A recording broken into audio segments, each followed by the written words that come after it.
a gente vai apenas fazendo uma revisão bem rápida, porque a gente já caminhou. Nós estamos no capítulo 13, Pensamento e Mediunidade. O capítulo, como o próprio título já, Pensamento e Mediunidade, ele está separado em duas partes. E semana passada a gente falou sobre a parte do pensamento, e essa semana ficou para conversar sobre a parte da mediunidade. É um irmão, né, que não se encontra na sessão, é um irmão espiritual que, pela sua própria linguagem, pelo seu próprio conhecimento que ele está compartilhando aqui conosco, deixa de maneira muito clara e patente que se trata de um espírito de escola, um espírito que tem realmente uma elevação espiritual bem alta. Inclusive pela forma como ele está se comunicando com a nossa médium ali nos trabalhos mediúnicos, que é a dona Celina. Nós sabemos que ela é uma médium sonambúlica, inconsciente, ou seja, ela faz o desdobramento de maneira inconsciente. Ela já foi bem estudada, a gente já fez um estudo bem grande a respeito dela. E agora a gente está vendo mais uma faculdade mediúnica dela, que é o êxtase. O êxtase, ele é um desdobramento mais profundo, como a gente conversou logo no início do capítulo 13. Ele é um desdobramento em que o espírito realmente ele se retira de uma maneira quase que integral, deixando o aparelho físico, né, o corpo físico, totalmente sob o controle do espírito comunicante. Dessa maneira, ela transfigura, ela tem características de transfiguração, como o André Luiz relata, muda o tom de voz.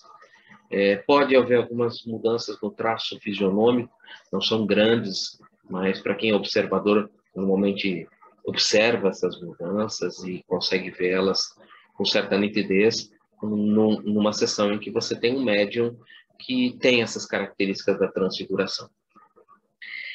Essa comunicação, para ela estar sendo realizada em êxtase, ela tem características quase que inexistentes de animismo.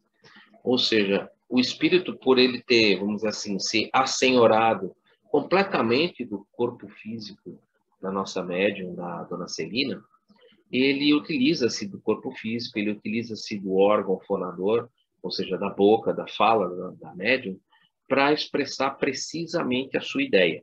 Ou seja, aquilo que ele deseja trazer não passa por um controle mental, não é uma conexão mente a mente, ele está realmente ali utilizando-se do aparelho mediúnico, porque ela é uma médium, como a gente já estudou, ela é uma médium sonambúlica inconsciente, em que ela se desdobra com muita facilidade e ela, dessa maneira, consegue entregar o aparelho físico com controle. A gente viu, quando nós estudamos essa primeira parte, ela tem um certo controle, ou seja, teria uma qualidade anímica, como nós vimos quando estudamos o trabalho que ela realizou.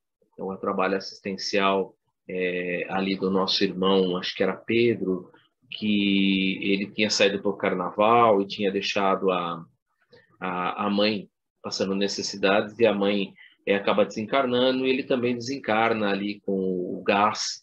Quando ele entra no banheiro para tomar banho, ele estava muito cansado, ele acaba desencarnando.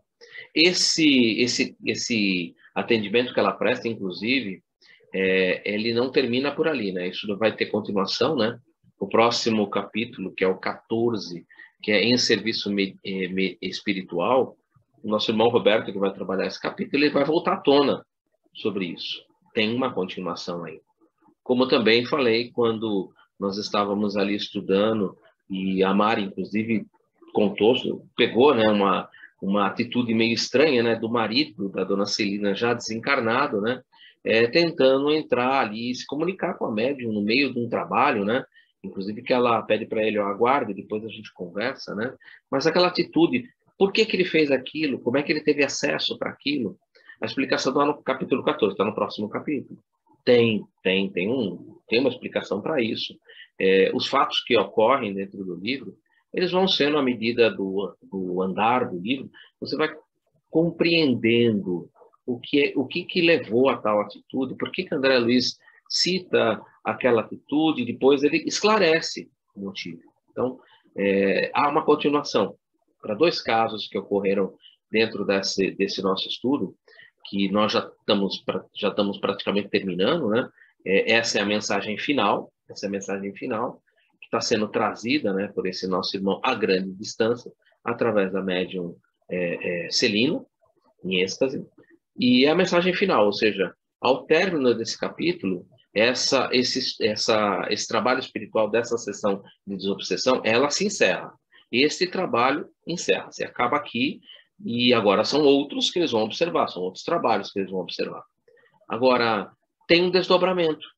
Como nós sabemos, quando a gente encerra o nosso trabalho de desobsessão, a gente encerra a parte física, mas há um desdobramento. Sempre há um desdobramento.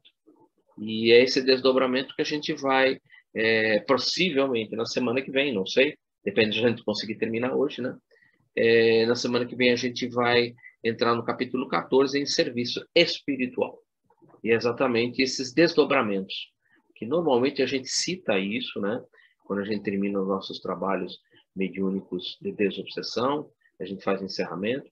Normalmente a gente até cita no encerramento que mantenhamos as nossas boas vibrações, as nossas concentração, porque à noite nós possivelmente vamos dar continuidade a esses trabalhos. Esses trabalhos têm desdobramentos, têm continuidades, e os médiuns normalmente à noite dão continuidade nesses trabalhos, levam adiante esses trabalhos, isso quando não retornam em grupo e trabalham no centro durante a noite, durante o descanso do corpo físico, esse desdobramento, como Kardec utiliza, né, o estado de emancipação da alma, né? Em estado de emancipação da alma, ou desdobrado, a gente retorna, né, ao centro espírita e continua ali os nossos trabalhos dentro do centro espírita. Isso é muito comum, e o capítulo 14 vai trazer esse em serviço espiritual, vai realmente trabalhar sobre isso. Mas isso é cenas dos próximos capítulos. Isso é o nosso irmão Roberto que vai conversar um pouco com a gente. Hoje, a gente vai agora compreender um pouco sobre os aspectos da mediunidade. Função, para que ela serve, qual o objetivo do médium, o objetivo nosso, de todos nós. Todos nós somos mais ou menos médios. Óbvio que há naqueles que há a mediunidade, ela é ostensiva. Mas todos nós temos uma característica mediúnica que muitas vezes é intuitiva. E ela está presente em todos nós. Ou seja, é uma faculdade que pode ser desenvolvida, lógico, mais facilmente na erraticidade, no mundo espiritual, para que possa ser aplicada aqui no mundo físico, porque o corpo físico precisa ter condições, né, para que essa mediunidade ostensiva possa ali se manifestar. Mas não quer dizer que seja impossível de alguém que não tem essas características desenvolver potenciais mediúnicos, porque se a comunicação é mente a mente, e se existe a intuição ela está sempre presente. Ela está presente em todos nós. Todos nós temos essa característica da intuição, da inspiração. Então, essa faculdade pode ser desenvolvida também aqui. E, lógico, aquele que já tem um certo potencial, ele precisa colocar isso a serviço. E o objetivo da comunicação do nosso irmão, que não é identificado o nome, ele não tem uma identificação de nome, mas ele deixa muito claro isso. Ele realmente traz aqui informações que eu diria fundamentais. São fundamentais. Esse capítulo, a parte da mente que a gente trabalhou semana passada, ela é muito rica, tem muito ensinamento, nós encontramos não só aqui, mas nas obras de apoio, que é, por exemplo, os livros de Emmanuel, Pensamento e Vida, e muitos outros livros, né, que tratam do pensamento, inclusive na obra kardeciana, porque vocês viram que eu apoiei todo o pensamento dentro da obra de Kardec, dentro do Livro dos Espíritos, ou seja, você encontra muito material. Agora, com referência à mediunidade em si, o material mais rico que eu encontrei realmente foi dentro desse livro. Esse livro realmente é o que trouxe, principalmente essa mensagem, que trouxe mais riqueza do que é necessário, porque há um objetivo. O objetivo, ele vai ser apresentado no capítulo 16, que é o mandato mediúnico. Esse é o objetivo. Esse é o objetivo. É o objetivo de todos nós. Porque no mundo de regeneração, todos nós, a mediunidade, ela vai estar presente para todos. Ela estará presente em todos, maior ou menor grau. E elas vai se tornando cada vez mais intensa à medida que você vai se aproximando de um mundo feliz.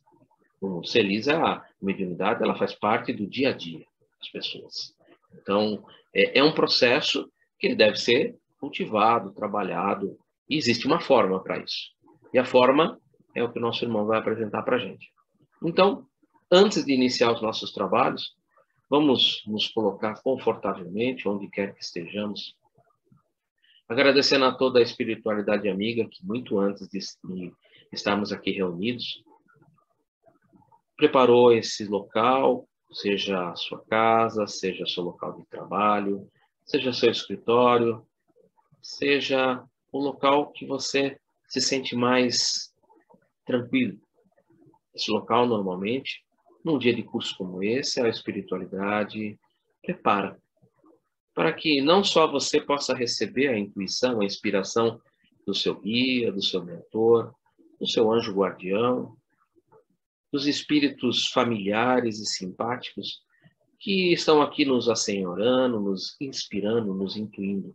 Então, seja onde quer que você esteja, você estará sempre com esses irmãos, porque estaremos aqui falando do Evangelho do Cristo, estaremos aqui falando de mediunidade, estaremos falando aqui daquilo que, se você observar com profundidade o Evangelho do Cristo, você vai encontrar ali em grande número, trabalhos realizados com recursos da mediunidade.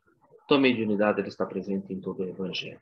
A mediunidade com Jesus é o nosso objetivo, pois Jesus vivenciou tudo isso, Jesus exemplificou tudo isso.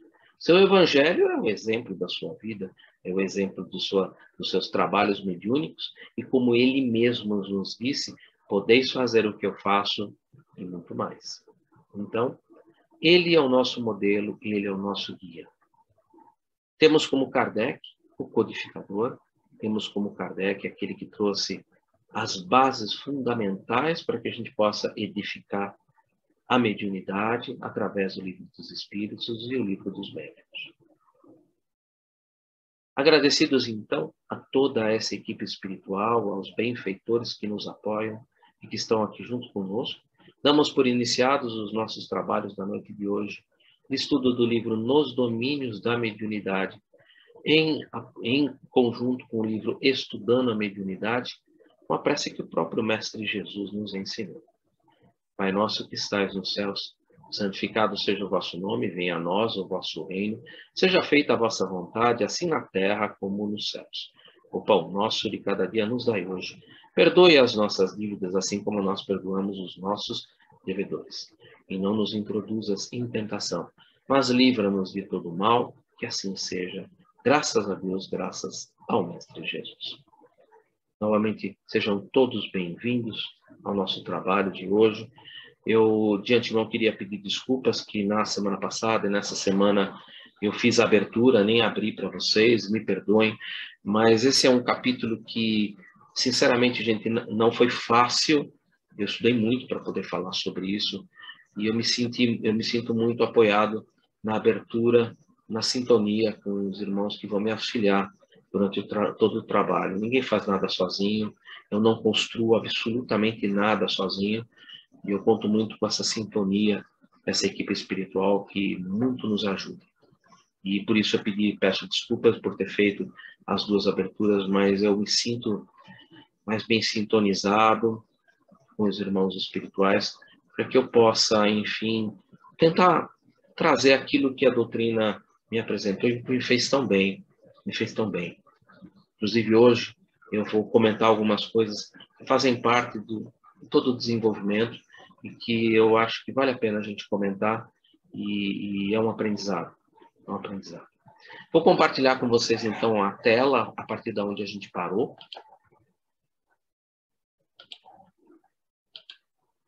Se eu não me engano, nós estamos a um slide além desse. Pronto. Vigiemos o pensamento, né? Fechando o tema pensamento, né? Purificando no trabalho incessante no bem, né? Só mesmo trabalho incessante no bem, para que arrojemos, lancemos longe de nós a grilheta, a algema, né? Capaz de acorrentar-nos os obscuros processos de vida inferior. É da forja viva da ideia que saem as asas dos anjos e as algemas dos condenados. É uma expressão bonita, né? E que a gente vê muitos, inclusive, expositores, né, utilizando essa ideia das asas, né? A asa da sabedoria com a asa da moral cristã.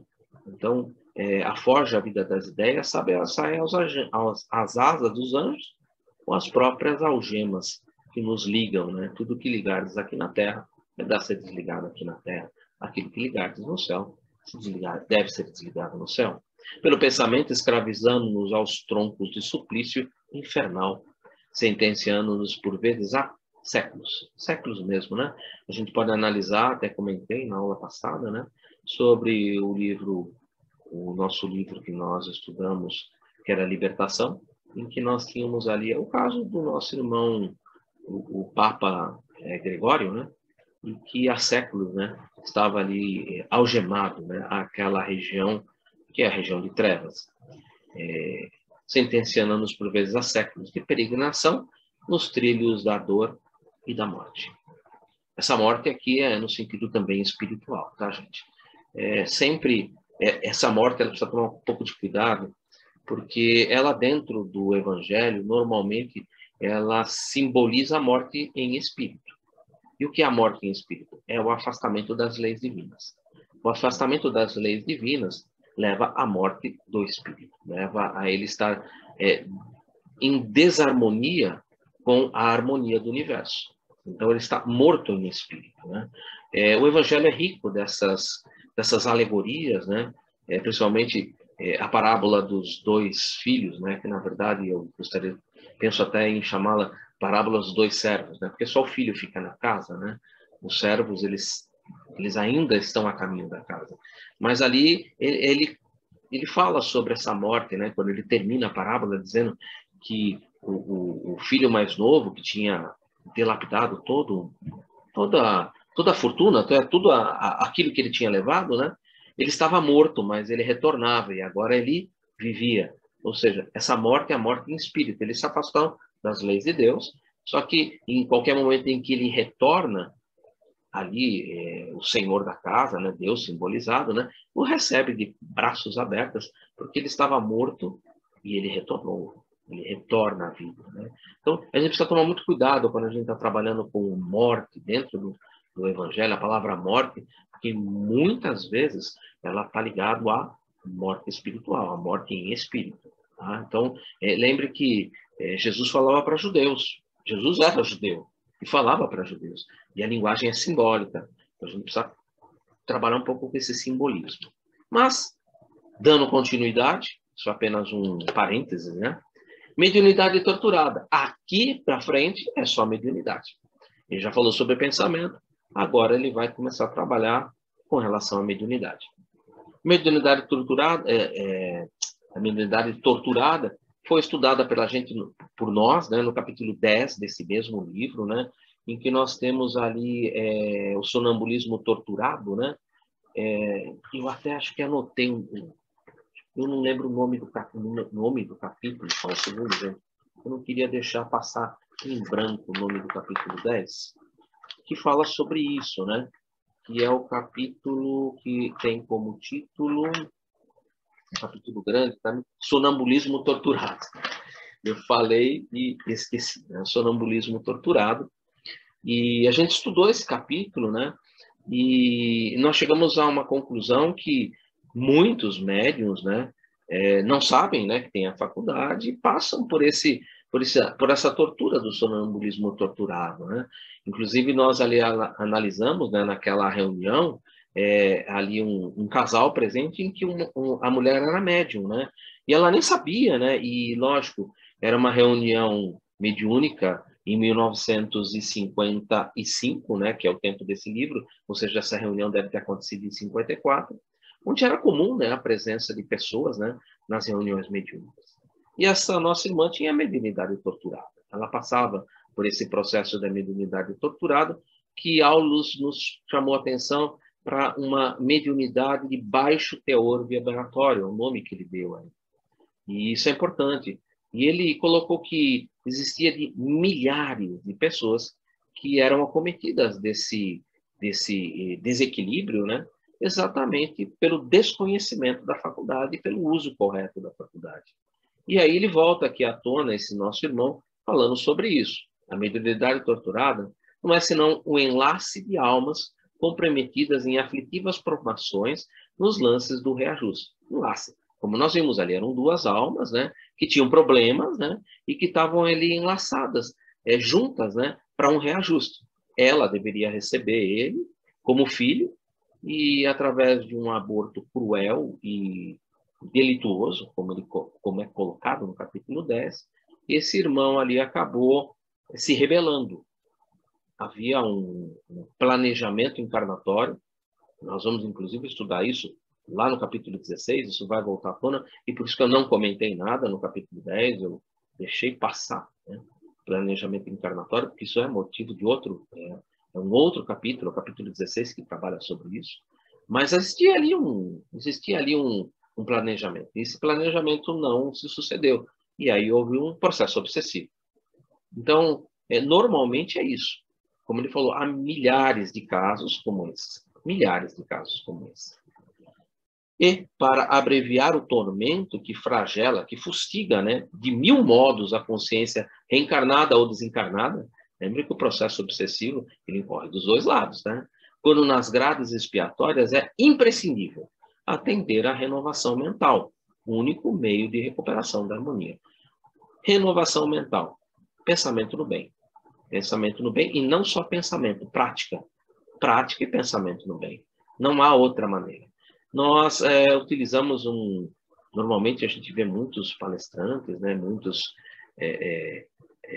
irmãos que usam a expressão reforma íntima. É uma expressão mais ou menos, né, gente? Porque a gente, quando fala da construção do reino de Deus, ele é uma edificação. E você tem que edificar ele a partir das fundações, né?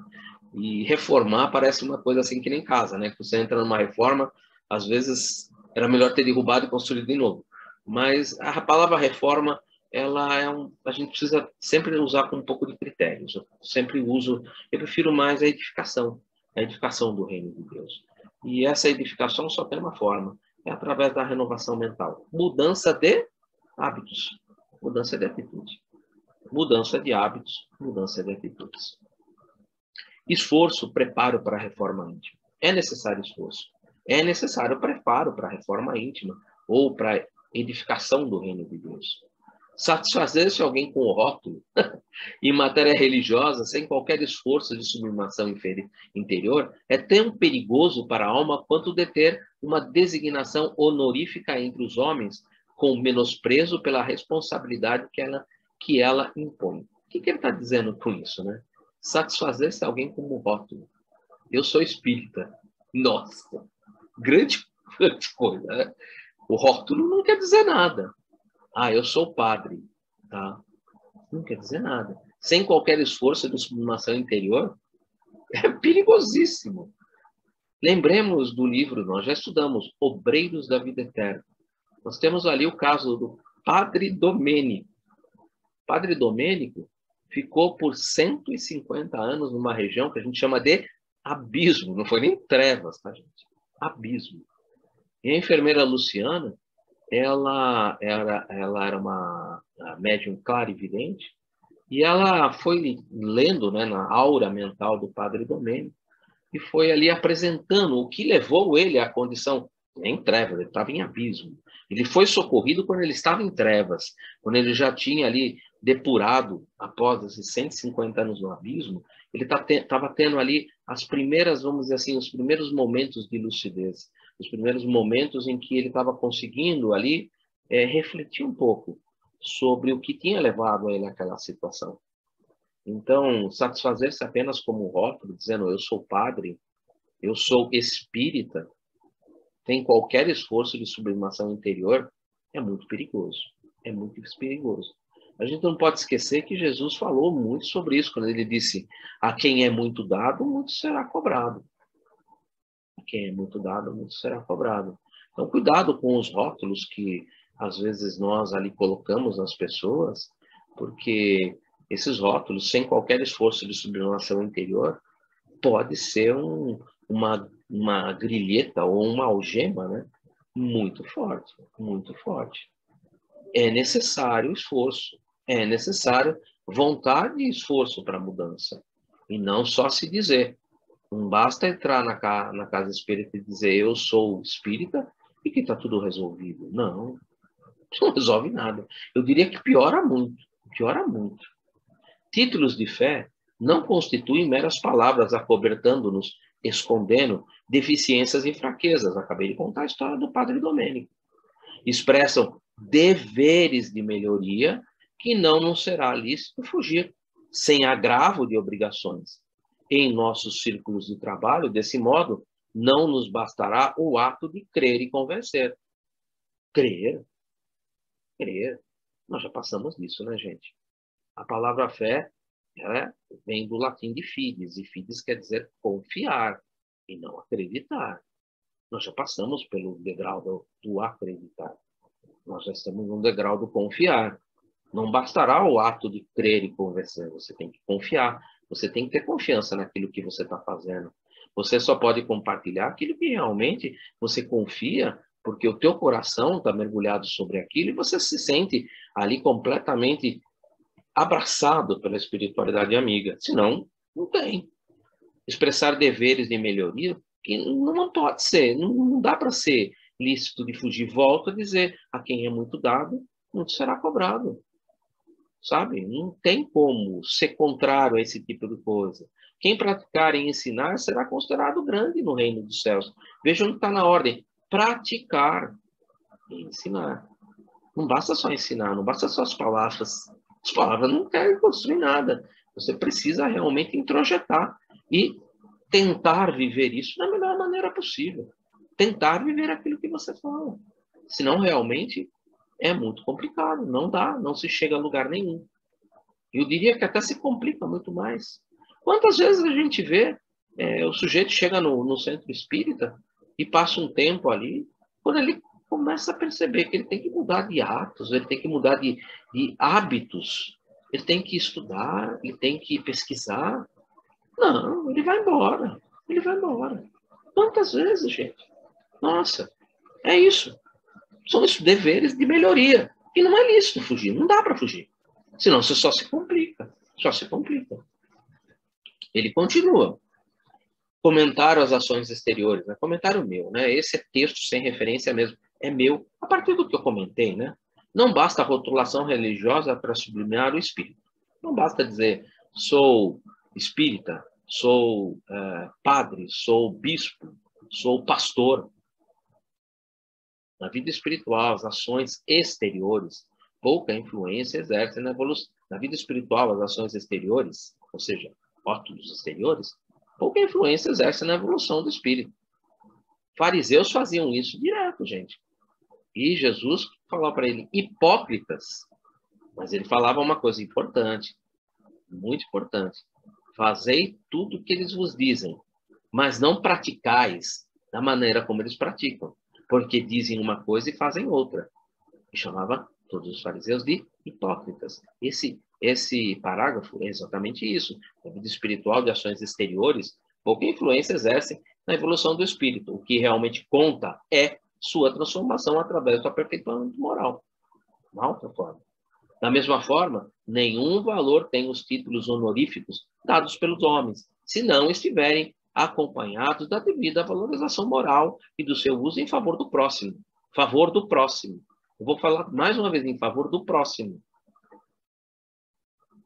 Se você não doar de si próprio, onde você vai chegar? Diz o instrutor que tanto um quanto o outro são fatores de perigo para o espírito, pelo poder de levá-lo a uma ilusão que certamente, ao desencarnar, vai se desfazer e causar-lhe sofrimento. Causar-lhe sofrimento. Tem que dar de si próprio, não tem outra forma. Não tem outra forma. Ele continua falando sobre isso. Retornando, ninguém é realmente espírita à altura desse nome.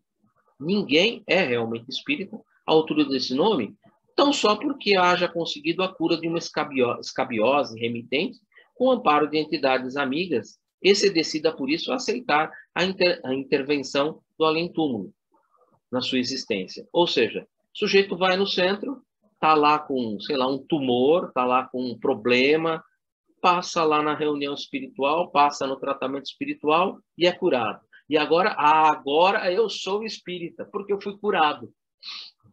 Muito bom, muito bem. Só porque conseguiu isso, e você acha que é só isso mesmo? Você acha que é só isso mesmo? Você acha que é só isso mesmo? Há um comprometimento.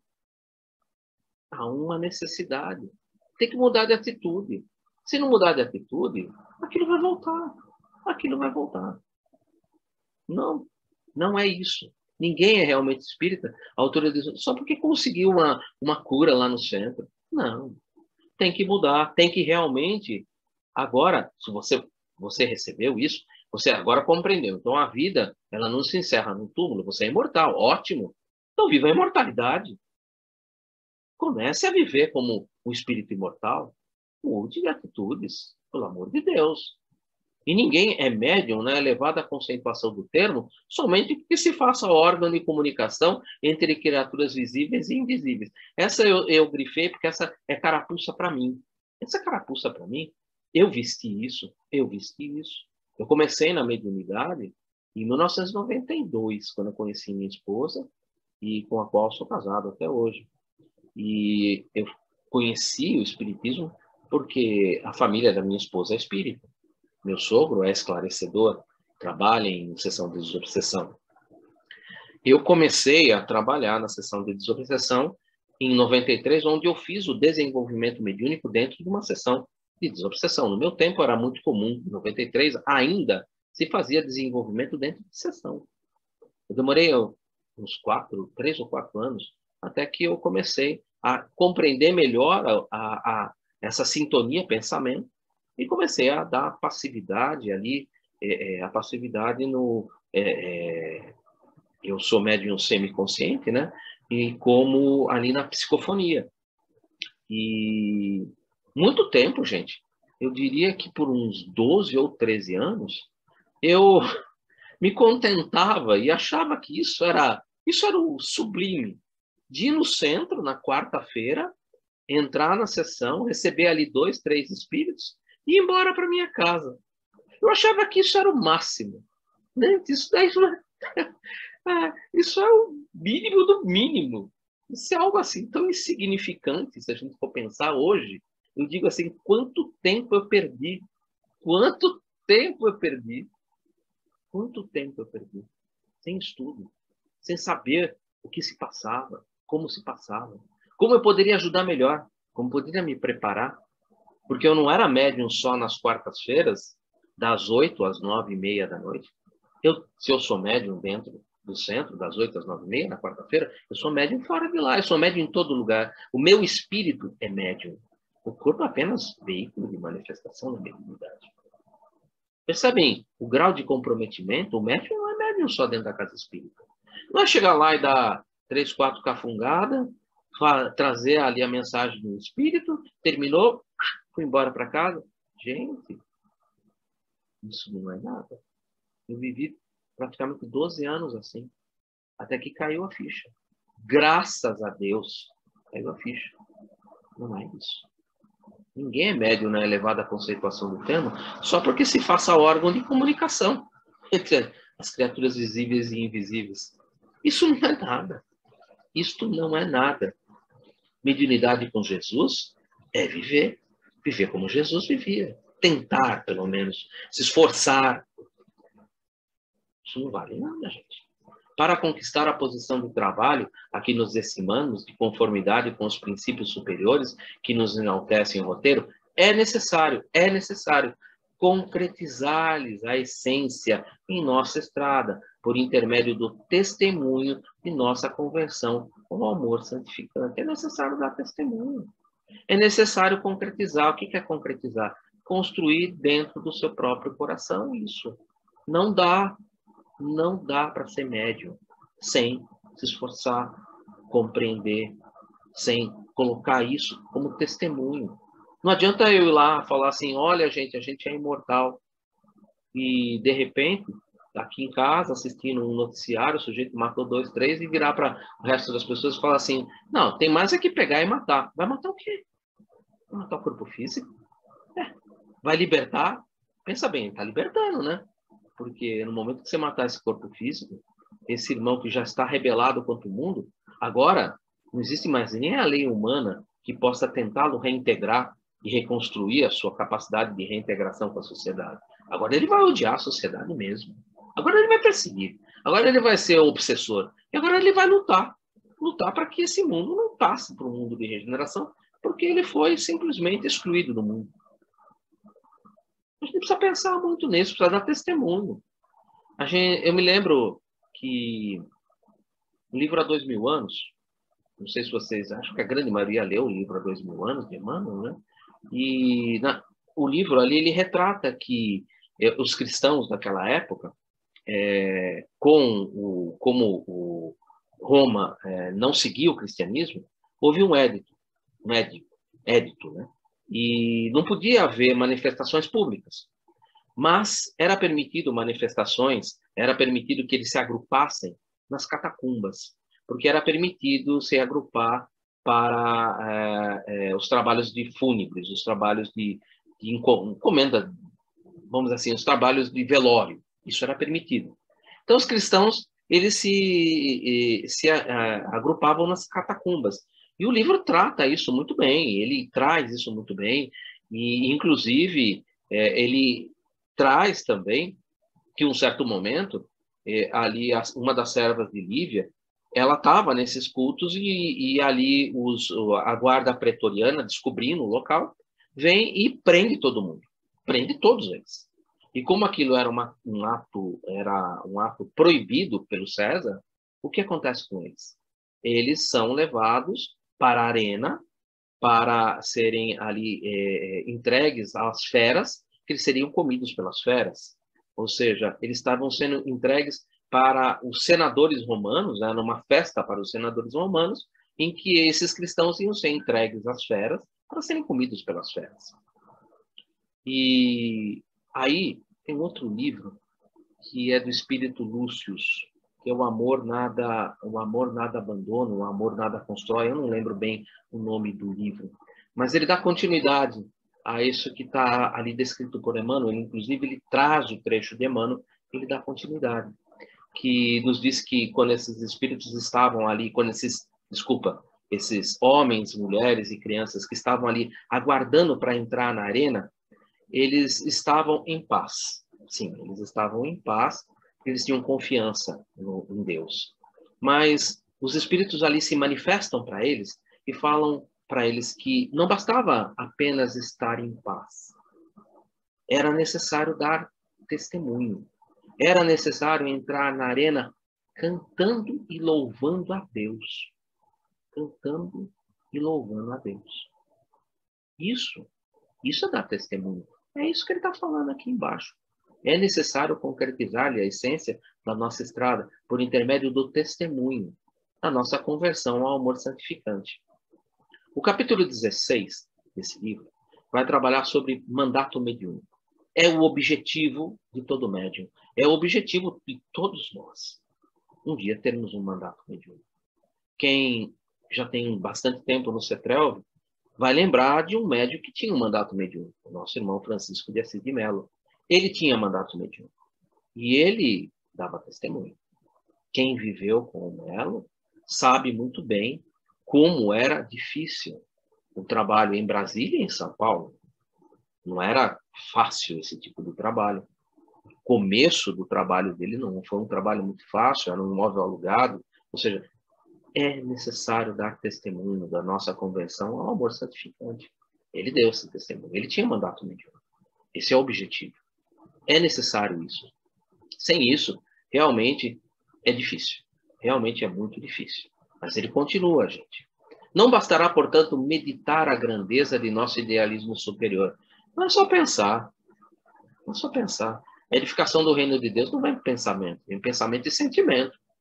É preciso substanciar-lhe, dar-lhe vida, substanciar-lhe a vicissitude em nossas manifestações de cada dia. É viver aquilo que Jesus ensinou, é substanciar. Os grandes artistas sabem colocar a centelha do gênio numa simples pincelada, num reduzido bloco de mármore, ou na mais ingênua composição musical. É necessário manifestações próprias, manifestações verdadeiras. As almas realmente convertidas ao Cristo lhe refletem a beleza nos mínimos gestos de cada hora, seja na emissão de uma frase curta, na ignorada cooperação em favor dos semelhantes, ou na renúncia silenciosa que a apreciação terrestre não chega a conhecer. É necessário até nos mínimos detalhes. O amanhã será a resposta viva à nossa conduta de hoje, tanto quanto a bênção ou a dor de agora, substanciando-lhe os resultados das nossas ações de ontem. Relicário de Luz, autor de versos 47, é o título 47, Francisco Cândido Xavier, Plantação Espiritual. Realmente, a gente ora a prece de Cáritas, né, e termina, né, fazei de nossas almas um espelho onde refletirá a vossa divina imagem. Como é que a gente vai poder refletir alguma coisa se a gente não procura seguir aquilo que a gente fala, aquilo que a gente prega, aquilo que a gente constrói? Isso é tão importante, gente, porque em vida prática, mais um compartilhamento, mais uma coisa que eu observei, né? E por isso eu posso falar com experiência, da mesma forma que eu falei com experiência, que por 12 anos eu achava que ir lá e fazer 1h30 de manifestação era o suprassumo. Que coisa, né? Vida prática, experiência. É muito comum, eu já presenciei mais de uma vez, esclarecedor, que não vivencia aquilo que fala. E chega ali, quer conversar com o espírito, e o espírito, ele chega simplesmente para o esclarecedor, e o esclarecedor fala que ele não pode mentir, que ele deve deixar de mentir, por exemplo, e ele vira para o esclarecedor e fala: olha, meu amigo, eu te acompanhei durante os últimos 2 dias, a tua vida é uma mentira. Você pensou numa situação dessa? Eu já vi acontecer. E não foi uma vez. Não foi uma vez. Eu já vi até pior. Eu já vi o fato do espírito virar e falar: você fala que eu preciso perdoar, que porque minha esposa me traiu. E você trai a sua? Eu te acompanho já há 3, 4 semanas. E você trai a sua? E você vem me querer aqui me dar uma lição de moral? Me falar que eu preciso perdoar por traição, se você está traindo? Hipocrisia. Hipocrisia é muito complicado, gente. Eu já vivenciei isso, eu já vi isso acontecer. Se você não vivenciar aquilo que você fala, se você não tentar construir isso, é muito complicado. Esteja preparado. Esteja preparado. Porque nada fica oculto. Nada é oculto. Nada é oculto. Nossos pensamentos geram nossos atos. E nossos atos geram pensamentos dos outros. O Cristo não exemplificou pelos seus atos? Inspiremos simpatia, elevação, nobreza e bondade junto de nós, para que não nos falte amanhã o precioso pão da alegria. Ora, se queremos ter alegria aqui, inspiremos simpatia, elevação, nobreza e bondade. Se não, convicção de imortalidade sem a altura de espírito que lhe corresponda será projeção de luz no deserto. Falar que você é um espírito imortal e ter medo da morte, eu concordo com o gênero, número e grau que existe a lei de preservação. E que a lei de preservação nos faculta a realmente preservar. Agora, ter convicção de imortalidade e não expressar essa convicção, não ter essa real convicção, é projetar luz no deserto. Mediação entre os dois planos diferentes. Sem elevação de nível moral, é estagnação na inutilidade.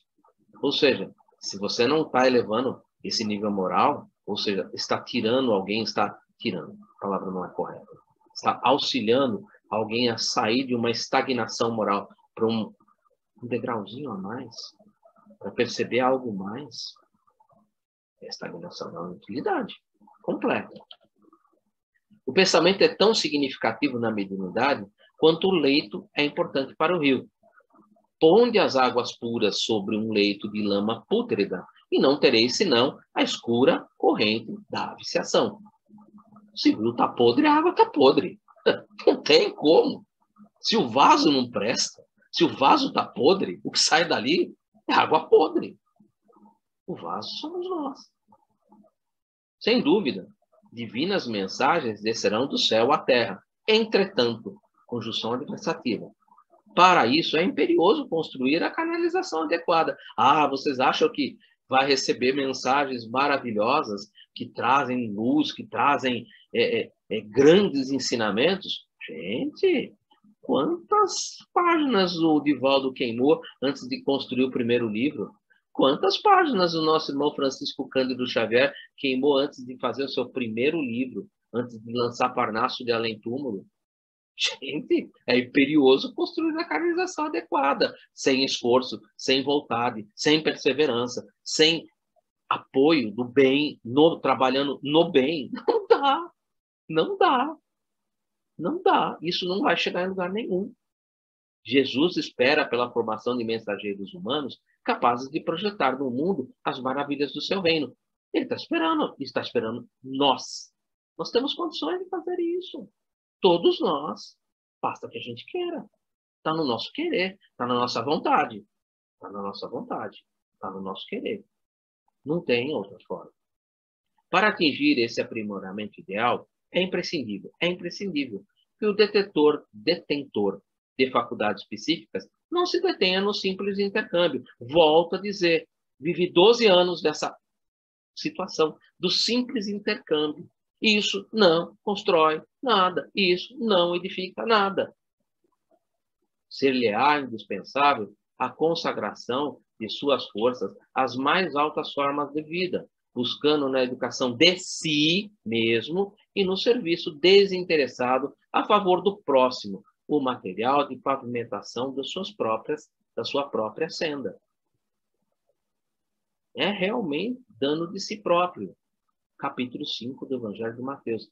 Brilhe a vossa luz diante dos homens para que vejam as vossas boas obras e glorifiquem a Deus que está no céu. Não se acende uma candeia para colocar embaixo do móbil, ou embaixo do alqueire, ou embaixo da cama, mas para colocar no velador ou no candeeiro, para que ilumine a todos que estão na casa. Para que ilumine a todos que estão na casa. Quando ele abre, brilhe a vossa luz, quer dizer que luz nós já temos. O que a gente precisa fazer é brilhar. Para brilhar a nossa luz, é necessário que a gente se consuma a nós mesmos. É necessário, para brilhar a luz da candeia, é necessário que ela consuma o óleo. O óleo que nós mesmos damos. É entregar-se de si próprio. Não é somente trabalho-ação. Trabalho-ação muda o mundo. É trabalho-servir. E trabalho-servir muda as pessoas. Trabalho-ação, Francisco Cândido Xavier foi advertido por Emmanuel quando ele estava muito contente, quando ele recebeu ali um caminhão de cestas básicas, que eles estavam distribuindo cestas básicas para um monte de gente, ele estava extremamente alegre. Emmanuel aparece do lado dele e fala: Chico, por que você é tão alegre? Olha, tá vendo o trabalho que nós estamos fazendo? O que Emmanuel falou para ele? Chico, você está movimentando bens do mundo, isso é trabalhação. Isso muda o mundo, mas não muda as pessoas. Não muda as pessoas. O trabalho servir muda as pessoas, porque é o exemplo do Cristo. O trabalho servir. Trabalho servir. Trabalho-ação é uma coisa, trabalho servir é outra. Trabalho-ação é uma coisa, trabalho servir é outra. Reconhece o seu verdadeiro espírito pela sua transformação moral e pelos esforços que faz para domar as suas más inclinações. Isso é o mínimo, né? Kardec coloca assim, Olha, é o mínimo, tá, gente? Vamos começar por aí, porque tem muita mais coisa para aprender. Mas isso já é um bom caminho. Já é um bom caminho. Está se esforçando? Ótimo. Já é um bom caminho. Mas tem mais coisa. Tem muito mais coisa. Não é só isso. Evangelho segundo o Espiritismo, capítulo 17, Sede Perfeitas, os bons espíritos. A comunhão com os orientadores do progresso espiritual do mundo, através do livro, nos enriquece de conhecimento, acentuando-nos o valor mental. E a plantação de bondade constante traz consigo a colheita de simpatia, sem a qual o celeiro da existência se reduz a furnas de desespero e desânimo. O estudo observado do Evangelho também constitui um trabalho da mais alta envergadura, Emmanuel, no entendimento espiritual. A gente pode até avançar um pouco. Capítulo 6 do Evangelho segundo o Espiritismo, né? O Consolador prometido. O que Jesus fala mesmo na mensagem do item 4, né? Espíritas, amai-vos, eis o primeiro ensino. Instruí-vos, eis o segundo. É necessário. Não dá. Não basta ver, ouvir ou incorporar espíritos desencarnados. Ele novamente volta ativo. Parece que esse capítulo foi escrito para mim há 12 anos atrás. Hoje, graças a Deus, eu acho que eu acordei um pouco para isso. Não basta ver, ouvir, incorporar espíritos desencarnados para que alguém seja conduzido à respeitabilidade. Não, isso é nada. Irmãos ignorantes ou irresponsáveis enchem, como é natural, todos os departamentos da Terra, em vista da posição evolutiva deficitária em que ainda se encontram as coletividades do planeta. E, muitas vezes, sem qualquer raiz de perversidade propriamente dita. Milhares de almas despidas do envoltório denso praticam o vampirismo junto dos encarnados e invigilantes, simplesmente no intuito de prosseguirem coladas às sensações do campo físico, das quais não se sentem com suficiente coragem para se desvencilharem. Ou seja, se você não consegue se desvencilhar dessa vivência material, do materialismo, e realmente não consegue crescer como espírito imortal, a possibilidade de você continuar ainda aqui ligado a alguém em vampirismo, e às vezes, como ele coloca, de maneira invigilante, nem percebe que está fazendo isso. Quantas vezes nós recebemos irmãos que são trazidos na sessão de desobsessão e que falam assim: eu estava lá em casa, em minha família, estava passando muito mal. E ele não sabe por quê. Vampirismo espiritual. Simples assim. Junto de desencarnados e invigilantes. Simplesmente de prosseguirem ali juntos com ele na família. Desconhecimento da imortalidade da alma. Desconhecimento de espírito imortal. Tudo isso, gente. Muito complicado. Isso tem que ser vivido, tem que ser compartilhado e vivido. Toda tarefa, para crescer exige trabalhadores que se dediquem ao crescimento, à elevação de si mesmos. Reforma íntima, ou melhor, construção, edificação do reino de Deus, que é uma construção que é feita dentro do coração de cada um de nós, é uma edificação que nós realizamos. E isso é demasiadamente claro em todos os planos da natureza. Não há frutos na árvore nascente. Ela precisa crescer, ela precisa se desenvolver. A própria fé se desenvolve. Ela passa do acreditar para o confiar. É só analisar a fé de Pedro. Eu não vou aqui comentar todo o evangelho, mas quem quiser, parte de Pedro ali caminhando sobre as águas e afundando, homem de pequena fé, até a entrada, até ele ali recuperar um paralítico de nascença na escadaria de Formosa. Confiança. A madeira não desbastada é incapaz de servir com eficiência no santuário doméstico. Não dá para fazer um armário embutido ou uma mesa de uma árvore que acabou de cair. É isso que ele está querendo dizer. A areia movediça não garante a sustentação. Não dá para construir sobre a areia. Evangelho de Mateus também, capítulo 6, no finalzinho do capítulo 6, né? Que a edificação deve ser realizada sobre a rocha e não sobre a areia. Não se faz luta na candeia sem óleo. Olha aqui novamente a imagem do brilha a vossa luz. Não dá, né? Para brilhar a luz se você não edifica o óleo que vai fazer com que essa candeia fique acesa. no seu coração? Através dos seus atos, através da prática do bem, através da prática da caridade. A caridade, que é o capítulo 5 do Evangelho segundo o Espiritismo, fora da caridade não há salvação, ela é exemplificada, ela é trabalhada a partir de uma pergunta que Jesus faz a um doutor da lei, né? O que ele pergunta mesmo? O que está escrito na lei? Como tu lês? O que você entende do que está escrito na lei? E o nosso irmão lá, o doutor da lei, ele foi preciso, né? Ouve, ó Israel, o Senhor nosso Deus é um. Amarás ao Senhor teu Deus com todo o teu coração, com toda a tua alma e com todos os teus muitos. E aí está contida toda a lei e os profetas. Jesus até fala, não, falaste bem. Mas o que está escrito aí? Amar a Deus de todo o coração significa amar a Deus com todo o teu entendimento e com todo o teu sentimento. O coração é a sede é a sede do entendimento e a sede do sentimento. Estamos falando aqui de alegoria. Jesus falava para judeus. Amar a Deus com toda a alma. É prática de atos que são nos servir. No trabalho, servir. É dar de si próprio. É construir de si próprio. E com todos os seus muitos. É a movimentação dos recursos que nós temos no mundo. Por isso que, quando eu comentei, quando Emmanuel ali vê Chico muito alegre, que eu comentei sobre isso, Emmanuel fala para ele, ó, Chico, pega mais de leve, porque você, dentro do Shema, isso que eu falei, chama-se Shema, tá, gente? Dentro do Shema, você está cumprindo só os muitos. Está faltando todo o resto. Está faltando todo o resto. Tem que dar de si próprio. Tem que realmente ir além da misericórdia. Porque a misericórdia ela vai até um ponto que só é completado com a compaixão. A compaixão é exatamente aquilo que agiu o samaritano. Ele agiu com íntima compaixão.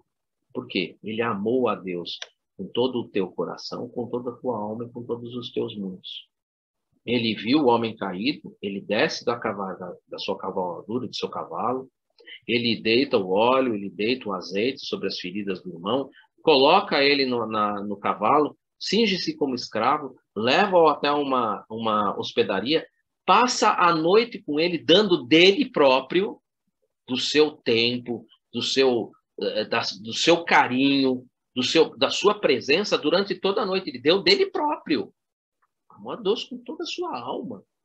No dia seguinte, quando ele termina, ele tira 2 moedas e dá aos talajadeiros. E amou a Deus com todos os seus mundos, com aquilo que ele tinha, os bens materiais que ele compartilhou com o irmão. Isso é a prática da compaixão. Isso é ir mais além. Isso é o que ele está dizendo aqui. Não se faz luz na candeia sem óleo, sem dar de si próprio. Tem que ir além. Tem que caminhar um pouco mais. Como esperardes o pensamento divino, onde o pensamento humano se perde nas baixas cogitações da vida? Que mensageiro do céu fará fulgir, brilhar a mensagem celestial em nosso entendimento, quando o espelho de nossas almas jaz denegrido pelos mais inferiores interesses? Materialismo, orgulho, egoísmo. Voltamos aqui novamente àquilo que nós falamos, nós oramos na prece de Cáritas. Não dá para brilhar esse espelho enquanto a gente ainda está manifestando materialismo, orgulho e egoísmo. Em vão buscaria a estrela retratar-se na lama de um charco. Não dá para brilhar. Amigos, pensemos no bem e executemos. Não basta apenas pensar em fazer o bem. Tem que fazer. Eu contei a história. Aqui retratei a parábola do bom samaritano. Não basta pensar no bem. Tem que executar. Pensar no bem, tanto o sacerdote quanto o levita, que passou ao lado do irmão caído, eles tinham pensado no bem lá no templo. Eles tinham até usado o óleo e tinham usado o azeite, oferecendo como oferenda jogando na terra. Agora, o que mais vale? Usar o óleo e o azeite jogando ele na terra ou utilizando ele para acalentar, para tirar a dor de um irmão caído? Não adianta pensar só no bem. Tem que executar. O que eu falei sobre o que Jesus falava sobre os fariseus? Que eles eram hipócritas, que eles eram sepulcros caiados. Por quê? Porque eles falavam, mas não faziam. Mas Jesus falou, mas Jesus lembrou para nós, fazei tudo o que eles lhes dizem, mas não praticai da maneira como eles praticam, porque falam uma coisa e falam outra. Pensam, mas não fazem. Tudo que existe dentro da natureza é ideia exteriorizada. Óbvio, né? Não poderia ser diferente, né? Se Deus é a inteligência suprema, causa primária, causa causal, tudo que existe na natureza é ideia exteriorizada de Deus. Não tem como ser diferente disso, né? E tratando de nós como co-criadores em plano menor, quando trazemos para uma linguagem aí de André Luiz, tudo que existe também forma pensamento. Já falamos de pensamento ali atrás. O que o nosso pensamento edifica? Edifica coisas boas ou edifica coisas ruins? Podemos edificar cidades espirituais, nosso lar ou outras. Podemos edificar cidades como estão lá nas trevas, castelos, como nós vemos no livro Libertação. O que você edifica com o seu pensamento? O que você constrói com o seu pensamento? O que você exterioriza com o seu pensamento? É o bem? É a prática do bem? Essa é a pergunta que ele está fazendo. O universo é a projeção da mente. E a Terra, a qual conheceis em seu conteúdo político e social, é o produto da mente humana. O universo é a projeção da mente divina. Eu já falei. Deus é a causa primária. Se ele é a causa primária, a projeção é dele, óbvio. E a Terra, a qual conheceis em seu conteúdo político e social, é a produção da mente humana, é aquilo que nós construímos. Isso aqui poderia ser um paraíso, desde que nós vivêssemos ali pelas leis de Deus, praticando as leis de Deus. Isso seria um paraíso, teria comida para todo mundo seria feliz, não faltaria nada para ninguém. Isso aqui foi projetado para ser um paraíso. Mas não. Nós aqui, nosso produto político e social não é bem esse. Aqui, há materialismo, há orgulho e egoísmo. Pode mudar? Pode. Já foi muito pior do que é hoje. Lembra o Império Romano? Foi muito pior do que é hoje. Muito pior. Já melhorou? Melhorou bastante. Nossa, não há como não dizer que melhorou. Melhorou muito. Pode melhorar? Pode. Desde que a gente queira. Aquele que quiser seguir a mim, renuncia-se a si mesmo, pega a sua cruz a cada dia e siga-me. Aquele que quiser. Está no nosso querer.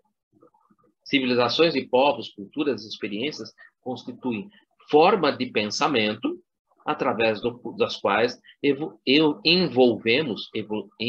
evoluímos, né? Evoluímos incessantemente para as esferas mais altas.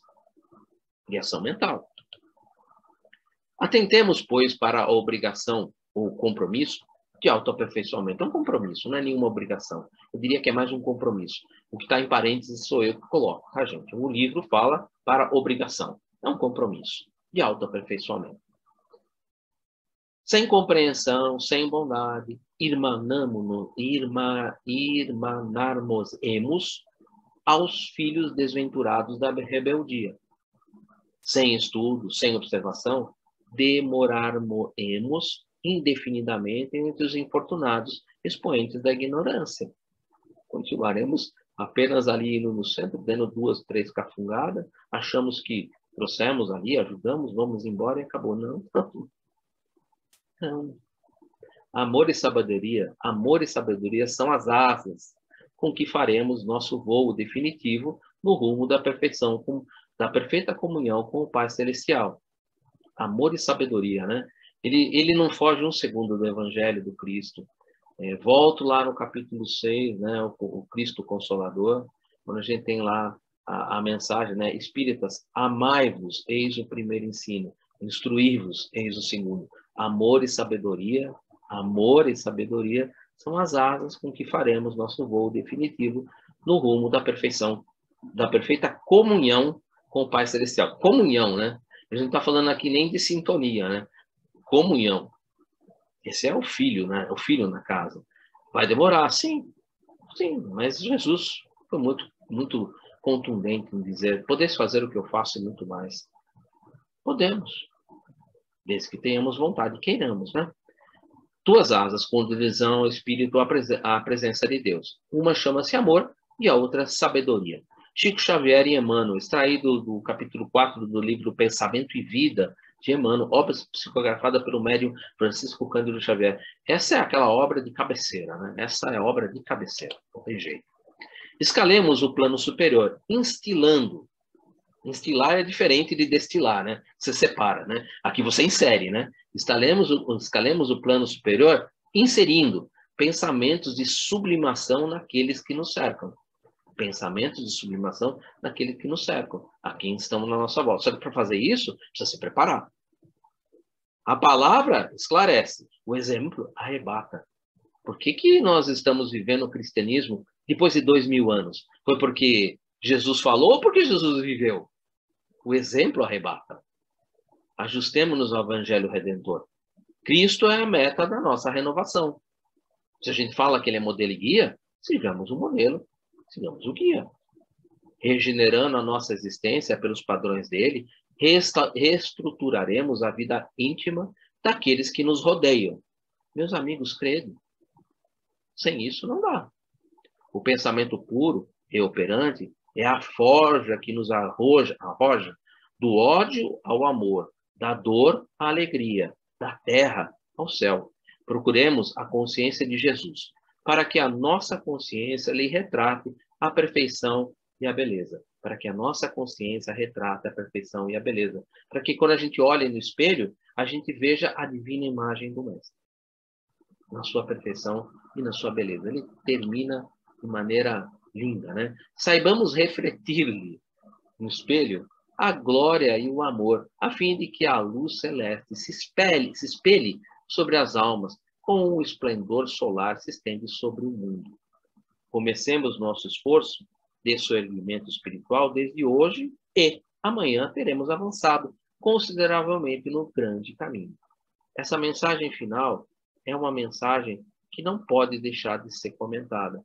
Gente, não é em uma encarnação que você vai construir o que ele está querendo falar aqui. Mas se você não se esforçar, vai demorar muito mais. Você pode fazer em poucas, ou pode fazer em centenas, ou pode fazer em milhares. Você quem decide. Comecemos o nosso esforço de soerguimento espiritual desde hoje. E amanhã teremos avançado consideravelmente no grande caminho. É um caminho grande? É enorme, é enorme. Nunca vai terminar, nunca vai terminar. Nunca vai terminar, mas é necessário. E na despedida, meus amigos, meus irmãos, rogando a Jesus que nos ampare a todos, deixo-vos como até breve. E aí, André Luiz falando sobre a nossa irmã Celina, que estava em êxtase, ela está retornando, né? A voz da médium emudeceu. Sensibilizados, reparamos que do alto se apagara o jogo, o fluxo brilhante. Lembre-se que ela estava envolvida, né, por um fluxo de energia safirina, de cor azul brilhante, como o André Luiz descreve no início do capítulo. Essa luz agora se fecha, ou seja, termina essa ligação mental ali, em êxtase, né, em que ele ali se manifestava através da médium. Raul Silva, o dirigente, em prece curta encerrou a reunião. Enlaçamos-nos, Clementino, às despedidas e voltem sempre. Convidou-nos gentil, né? Lembrando que Clementino é o mentor, né? O responsável, né? Pelos trabalhos mediúnicos dessa equipe, né? E aí eles, André, dizendo, sim, continuaríamos aprendendo. E, lado a lado com o nosso orientador Aulos, retiramos-nos felizes, como quem sorvera a água viva da paz, na taça da alegria. Realmente, gente, para mim esse capítulo foi assim substancial, porque me lembrou experiências, né, que eu fui tendo nessa minha vivência aí, 12 anos praticamente perdidos, né, em que eu me contentava apenas com manifestação, né, achava que era o suficiente. Puxa, não era nada, não significava absolutamente nada. E só mesmo o que ele colocou aí é que realmente mostra o que precisa mudar, mudança de atitude, mudança de atos, ter disciplina, encorajamento, força de vontade, vontade efetiva de praticar o bem, não de falar do bem, mas de praticar o bem, de mudar. Então, para mim foi muito, muito importante. Com isso, a gente encerra o capítulo e eu sei que muita gente deve estar pensando assim, nossa, é quase impossível. Não é impossível. Não é impossível. Volto a dizer, por praticamente 12, 13 anos, eu me contentei apenas com a manifestação mediúnica. E só depois que eu comecei a realmente me aprofundar, que eu fui aprender um pouco sobre isso, é que realmente eu percebi que não é isso. É muito mais do que isso. É realmente uma construção íntima do reino de Deus, é um sentimento que... Como é que eu vou compartilhar, como é que eu vou dizer para vocês o que isso traz de bom para mim, se eu não consigo encontrar nem palavras para dizer? O refrigério de alma, o refrigério de pensamento, o refrigério de sentimento. Eu sinto que eu não consigo. O que eu posso fazer é fazer o que eu estou fazendo aqui. É criar os slides, é desenvolver o tema e falar o que isso trouxe para mim. O que isso cresceu dentro de mim. É o que eu consigo fazer, gente. Me desculpe se eu fui realmente muito pobre no trazer o conteúdo do capítulo. Eu gostaria de ter até mais envergadura para poder realmente viver isso e falar com mais propriedade. Eu sinto que ainda falta muito para chegar lá, mas é o que eu consegui oferecer. E que os bons espíritos nos ajudem a cada um de nós aí entender um pouquinho disso e introjetar dentro de cada um de nós. Márcia, por favor.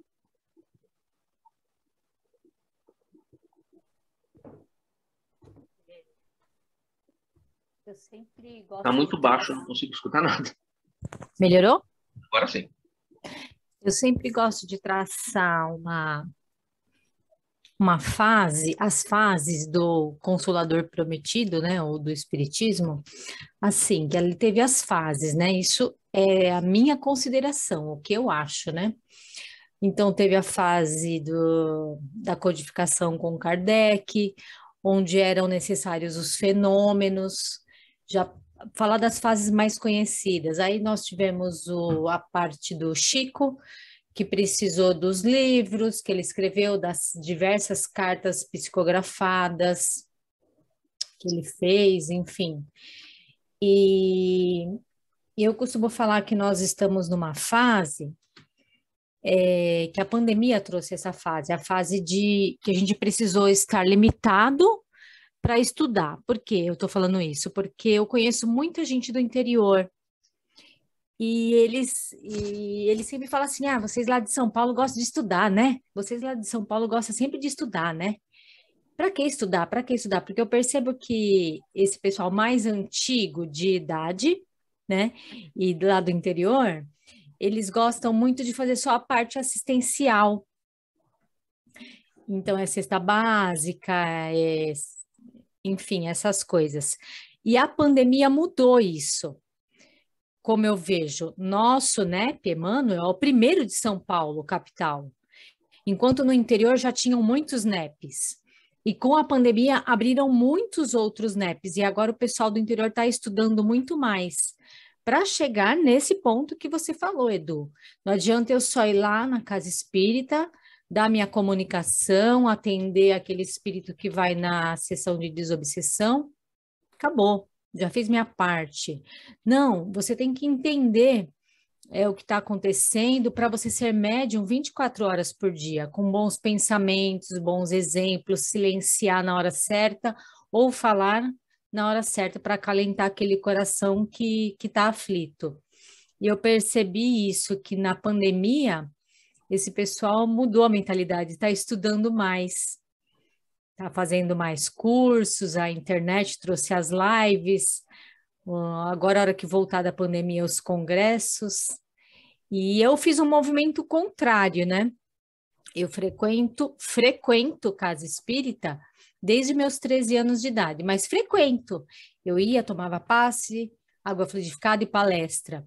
E eu despertei para o estudo agora em 2017, e é um buraco sem fundo, né? Porque você começa a estudar E é aquela coisa, né? Não quer parar, ler livros. Eu cheguei a ler 4 livros por mês em 2017, 2018, 2019. Eu lia 4 livros por mês.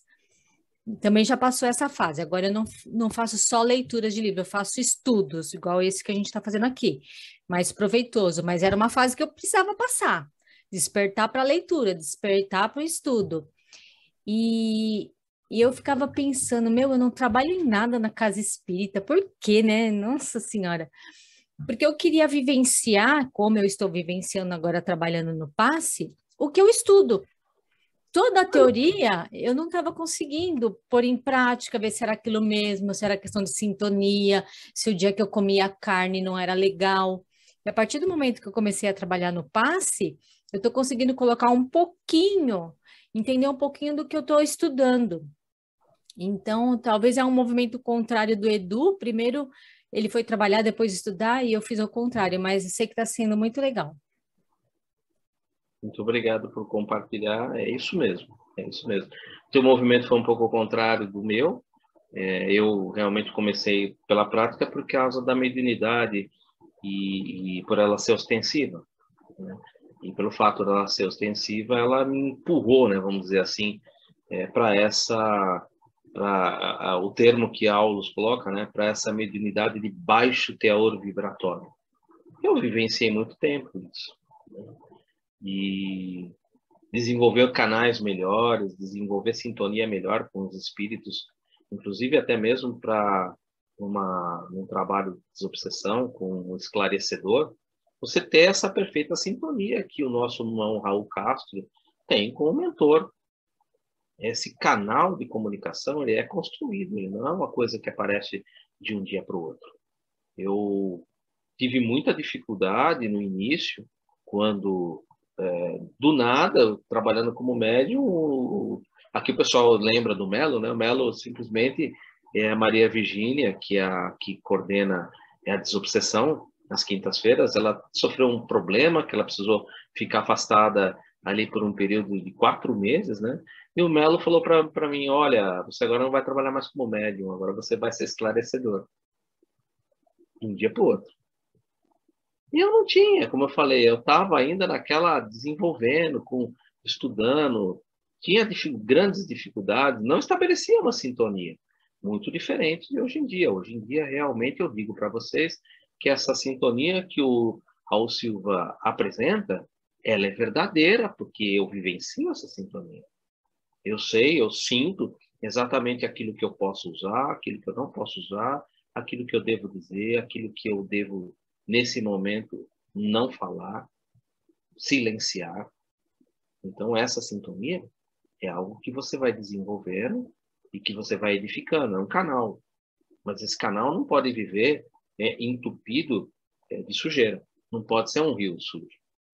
Então, aquilo que você falou é verdade. Quando você falou assim, será que eu como carne, vou dar passe, como é que eu me sinto, como é que eu não me sinto?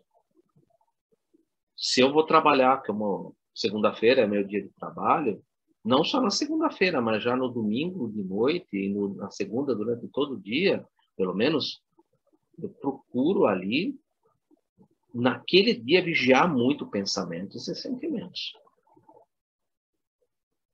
Pelo menos, se eu já não consigo fazer isso toda semana, é muito difícil, é muito difícil. Naquele dia, eu procuro estabelecer uma boa sintonia. Para que eu possa chegar e encontrar um canal que não é limpo, é um canal sujo ainda, mas que dá para tentar trabalhar um pouco. Dá para estabelecer uma certa comunicação. Não é... É ruim ainda, muito ruim. Vou ser honesto para vocês. Nossa, está muito aquém do que poderia. Muito, muito. Mas é o que eu estou conseguindo. É o que ele colocou. É algo que você vai construindo, tendo vontade, se esforçando pouco a pouco. Não dá para construir de um dia para o outro. Se o rio sempre rodou lodo e sujeira, para passar a draga e tirar todo o fundo do rio que está todo podre e colocar, deixar uma água cristalina, limpa, vai demorar muito tempo. Não é de um momento para o outro. Mas tem que se esforçar. Se não deu nessa vida, eu sou imortal, numa outra. Se não deu na outra, mais uma. Esse é o objetivo. é muito gratificante quando você conversa com um irmão, principalmente quando você está trabalhando como esclarecedor, que você conversa com um irmão e que você, além de estabelecer a sintonia com o mentor, com o mentor do trabalho, você estabelece sintonia com o que ele está passando. E às vezes você percebe até assim, puxa vida, eu posso ter caído nesse mesmo problema no passado. Que bom que eu estou tendo a oportunidade, quem sabe, de abrir luz e dar um caminho para esse irmão, para ele não cair nessa mesma armadilha que eu posso já ter caído nessa armadilha. E não uma vez, mas às vezes diversas vezes. Porque a gente pode viver muitas coisas, mas vivência não é experiência. Eu posso viver, mas não aprender nada. Eu posso ter passado pela Covid toda, Rosilene, ser vivenciando todo esse momento, mas não ter aprendido nada. Porque durante toda essa Covid, durante todo esse momento de Covid, eu fiquei perguntando por quê? Por que está acontecendo isso? Por que Deus permitiu? Por que fulano morreu? Por que ciclano está sofrendo? E a pergunta não é por quê. A pergunta é para quê? Por quê? Porque se isso está acontecendo, para que isso está acontecendo? O que isso vai trazer para mim de ensinamento? Não existe nada que eu viva que dali eu não extraia um ensino. Então, para que eu estou passando por isso? Para que teve a pandemia? Vou usar o exemplo da Márcia. Você imaginou a pandemia? A gente já cansei de falar isso. Imaginou a pandemia acontecendo no ano 2000 e não em 2020? Onde o celular não tinha o joguinho da cobrinha, não tinha Zoom, não tinha Google, não tinha nada praticamente. A gente ficaria fechado em casa um ano sem nenhum proveito. Agora, se Deus é inteligência suprema, como é que a inteligência suprema ia colocar o homem numa situação em que o tempo não seria aproveitado para nada? Não. Ele te colocou numa situação em que a inteligência do homem poderia desenvolver a vacina e poderia, ao mesmo tempo, utilizar o tempo que ele teria que ali ficar para refletir sobre aquilo que está passando. Para que eu estou vivendo isso?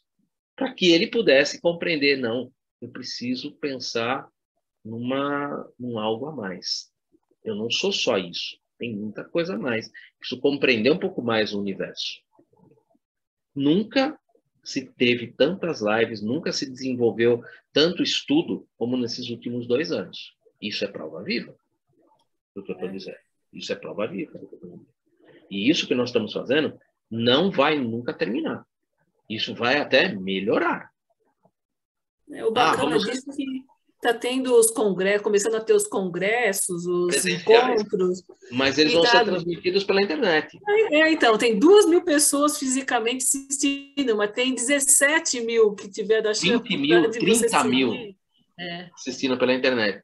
E olha, muitos palestrantes, você sabe, eu faço NEP com o Simão Pedro de Lima, faço NEP com o Saulo, e ambos dizem a mesma coisa, que eles preferem esse tipo de trabalho, ou uma live no YouTube, porque é possível ter uma interação maior com as pessoas, responder perguntas, tirar dúvidas, porque às vezes eu posso falar de uma maneira, né?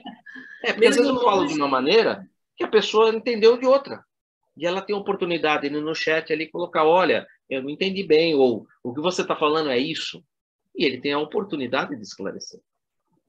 Então os congressos são bons, não vou dizer que não, mas como os dois falam, eu prefiro, se possível, fazer com meios digitais que eu possa ter uma interação maior com as pessoas.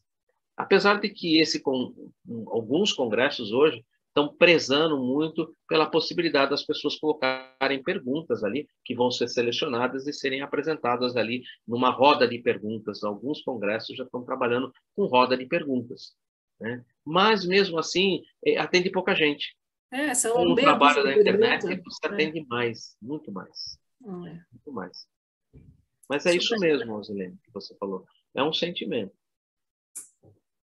É um despertar, né?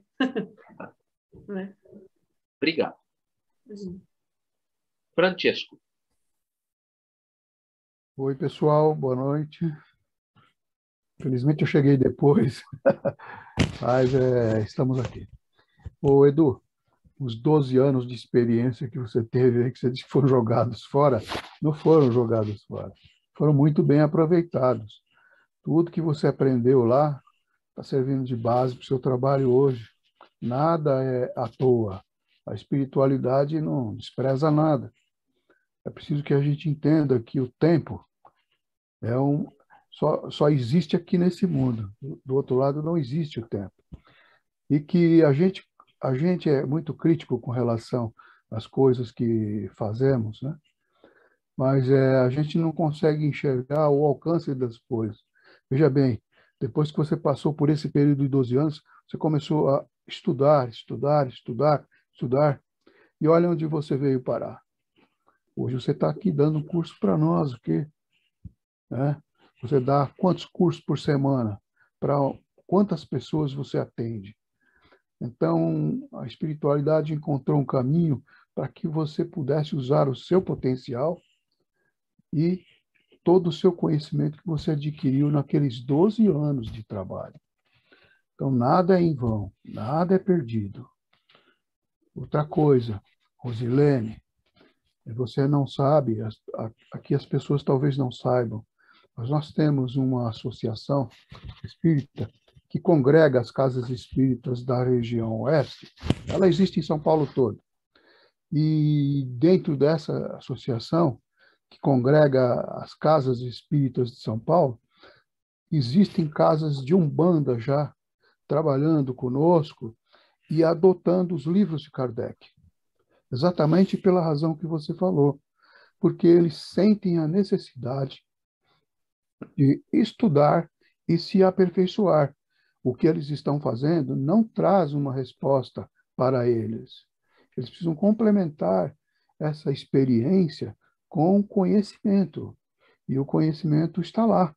Está lá e foi colocado para nós há mais de 150 anos. Então, a gente está no caminho certo, estamos trabalhando, estamos aprendendo, e o formato é esse mesmo, é estudar e praticar, como nós fazemos. Colocar em prática depois. Primeiro a gente passa o conhecimento, depois a gente pratica esse conhecimento, depois a gente conversa com as pessoas para ver como é que foi, como cada um percebeu, como cada um recebeu esse conhecimento, como cada um entendeu, né? E assim a gente vai se desenvolvendo, cada um a seu nível, cada um da sua maneira, a gente chega lá. Nada é perdido. Eu também comecei assim, estudando e praticando. Lá no núcleo onde eu trabalho, no outro núcleo, é assim. É uma casa de estudos, somente de estudos. E a gente tem esse formato. A gente estuda e pratica. Estuda e pratica. Temos os outros eventos, é claro, né, que congregam as pessoas, mas é isto. E a gente tem que estar sempre com os olhos abertos. Nós que somos espíritas, temos que analisar as coisas como espíritas, com a visão do espírita. Então, tudo isso que aconteceu nesses 2 anos de retiro forçado foi justamente para que a gente entendesse, em primeiro lugar, aquilo que é sempre dito para nós nas nossas aulas. Nós nunca estamos sozinhos. Deus está conosco e a espiritualidade está presente o tempo todo. Nós não fazemos nenhuma reunião onde estejam só pessoas encarnadas. Estão conosco os espíritos. Porque o que é que a gente fala quando a gente abre a reunião? Que os nossos amigos espirituais que estão aqui conosco, e eles estão. E nós estamos aprendendo junto com eles, e alguns deles estão nos orientando, nos inspirando, nos guiando nessa caminhada. Então, é uma troca, né? Nós aprendemos aqui, eles aprendem conosco, aqueles que não sabem de nada, vêm aprender conosco, e aqueles que sabem e que estão orientando esses espíritos, vêm para nos orientar também. Então, você em 12 anos, você ficou trabalhando como médium, fazendo as suas sessões e tudo mais. Mas você esteve o tempo todo em contato com eles, e o tempo todo eles estiveram em contato contigo. E você não perdeu nada, você só ganhou. Olha quanto você ganhou. E olha quanto nós estamos ganhando hoje. Então é isso. Esse é o resultado do trabalho, né? Vamos continuar trabalhando assim. Que Deus nos ajude. Se Deus quiser. Obrigado, Francesco, é verdade. Não se perde, né? Mas eu queria ter acordado um pouco mais cedo. Juro que eu queria ter acordado um pouco mais cedo. Mas, como você mesmo diz, a fruta não tá, enquanto não estiver madura, ela não cai, ela não está pronta para ser utilizada de alimento, né? Ela precisa do tempo de maturação, ela precisa estar pronta, madura, para depois ela servir realmente como alimento. Antes disso, ela pode até fazer mal. Andréia. Oi, Edu, boa noite. Primeiro eu queria falar o quanto me emociona quando você fala do quanto o Espiritismo te transforma. Isso é uma coisa que me emociona, eu percebo no seu olhar uma emoção que também me toca. E também queria te agradecer pela humildade com que você fala das coisas que você passou, que deixou de fazer e reconhece isso. Então, isso eu acho importante te dizer que também me toca. E você falou muito nessa aula, um negócio que para mim é bem importante e que eu venho e é assim que eu penso, embora esteja muito longe de estar correta, mas eu penso assim também. Eu não consigo ver um trabalho espírita sem estar estudando. Assim como não consigo ver um trabalho espírita sem estar fazendo um esforço para, pelo menos, alguma coisa em mim tentar corrigir. Então, eu sinto que são 3 coisas que sozinhas não funcionam. Então, assim, se eu só estudar, mas não me esforçar para me melhorar, vai ficar faltando. Se eu só trabalhar sem nenhum esforço e sem nenhum estudo, será que eu estou, de fato, colaborando como deveria? Porque eu vejo que o plano espiritual, ele não precisa de nós para o trabalho, mas ele conta conosco. Então, se a gente assume que é espírita, eu vejo que é preciso um pouco de esforço, nem que seja mínimo, para o estudo, para o trabalho e para a melhora íntima, né? Então, essa é a reflexão que eu fiz dentro da aula que você nos deu. Era isso que eu queria contribuir. Obrigado, Andréia. É exatamente isso mesmo. Espera aí 5 minutos. 3 partes. São 3 partes mesmo. E a parte são partes que a gente vai aprender. Aí vai pro sofá, ele dá uma tocadinha e já vem. Alguém gostaria de colocar mais alguma coisa?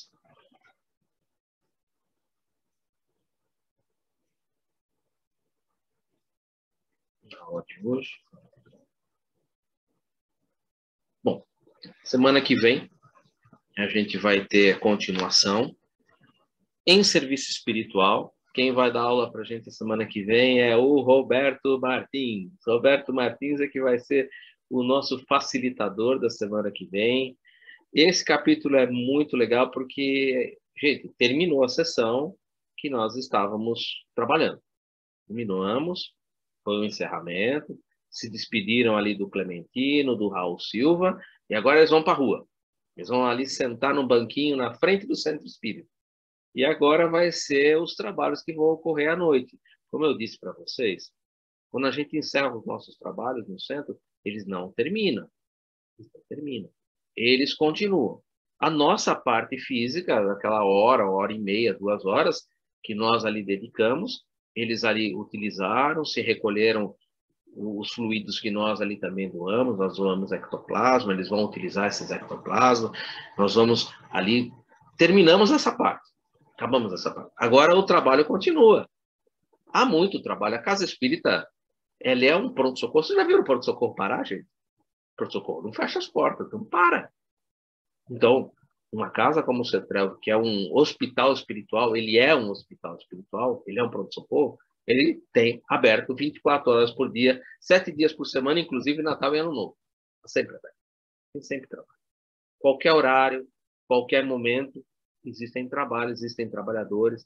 É um pronto-socorro espiritual ativo no bem, no trabalho do bem. É uma casa de mediunidade com Jesus. Prática do bem, 24 horas por dia, 7 dias por semana. Natural. E a gente sai, mas à noite a gente deixa o nosso corpo sobre o leito para que ele vá se restabelecer, natural, o sono é necessário, e a gente sai em desdobramento e retorna para o centro e continua os nossos trabalhos. A nossa irmã Celina é uma delas.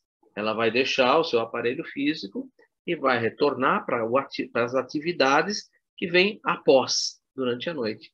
Ela, como nós vimos, ela é uma médium sonambúlica, né? E ela vai utilizar, agora não do sonambulismo inconsciente, mas agora ela vai utilizar do estado de emancipação da alma consciente que ela tem, para durante a noite ela sair e realizar os trabalhos espirituais. E, lógico, vamos ter outros que vão estar participando ali, porque esse nosso próximo trabalho, que é em serviço espiritual, ele está durante a noite. Então, nós vamos ter outros participantes que vão estar ali em estado de emancipação da alma, ou seja, em desdobramento.